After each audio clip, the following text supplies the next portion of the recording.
Oke semuanya, assalamualaikum warahmatullahi wabarakatuh. Kembali lagi di channel Doyan HP.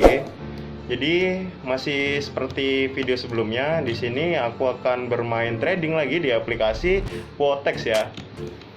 Kita pantauin dulu market-market yang bagus untuk malam ini ya. Di sini aku sudah berada di market Euro AUD ya. Di sini ada Kanada Jepang Yen. Wah, di sini mungkin ada pergerakan. Apakah dia tidak kuat naik? Makanya dia membuat candle. Kita cek dulu di sini ya. Semoga dari ini kita bisa pelajari lagi. Oh, mungkin dia tidak kuat naik, pasti akan turun. Kita buat turun selama 1 menit. Semoga dia bisa turun. Di sini, wah mungkin dia akan naik ya. Kita buat 1 menit untuk naik. Karena di sini dia membuat candle panjang ke bawah. Jadi perkiraannya dia akan naik. Di sini dia ada pergerakan untuk naik ya. Jadi kita pantau-pantau aja di setiap market ya.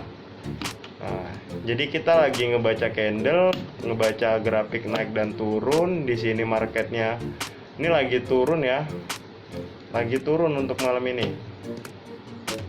Kita cari market lagi yang sekiranya bisa membuat kita profit. Wah, di sini dia sudah di ambang batas naik, jadi saya pengen turun ya selama 1 menit aja. Kita coba 1 menit untuk turun. Gimana hasilnya? Masih aja pantengin terus di channel Doyan HP. Di sini sudah menunjukkan bahwa kita tuh ada pergerakan untuk profit gitu.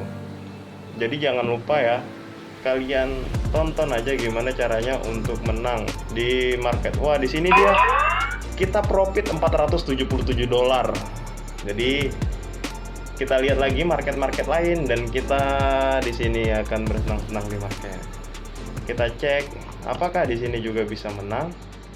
Di sini dia kalau bahasa di Quotex-nya di sini dia namanya slidingan.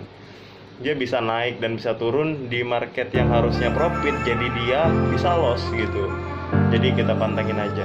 Semoga ada kemenangan lagi. Gitu. Jadi aku bisa jelasin bahwasanya ini bisa menang dan kalah. Dan kita profit lagi $498, hampir $500 ya.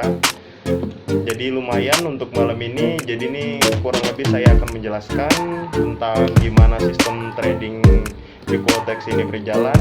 Di sini ada yang namanya market ya. Di sini untuk mencari market. Jadi untuk market yang lumayan besar untuk profitnya, dia yang di atas 60% seperti 88%, 80%. Di sini ada 80% lagi gitu loh. Dan banyak market yang lumayan untuk kita mainkan. Dan kita lihat-lihat lagi ya. Semoga ada market yang lumayan bagus yang bisa kita mainkan. Kita lihat lagi. Nah, di sini saya jelasin ya. Di sini saya jelasin untuk candle. Candle hijau menandakan dia akan naik. Itu candle hijau naik dan candle merah akan turun. Nah, seperti biasa. Untuk indikasi atau indikator yang ada di Quotex ini, kalau candle merah membuat garis panjang atau buntut berada di atas, berarti dia tidak kuat naik. Nah, jadi dia akan membuat candle hijau seperti ini. Kalau akan turun, dia tetap turun. Nah, jadi gini ya, perkiraannya jika ada candle yang ada buntutnya, kita coba untuk analisa dulu terlebih dahulu ya. Baru kita putuskan untuk turun jika sudah menganalisanya. Jadi gitu aja. Semoga bermanfaat apa yang saya jelaskan untuk di platform trading ini. Jangan lupa subscribe ya di channel Doyan HP. Oke, saya akhiri dengan assalamualaikum warahmatullahi wabarakatuh.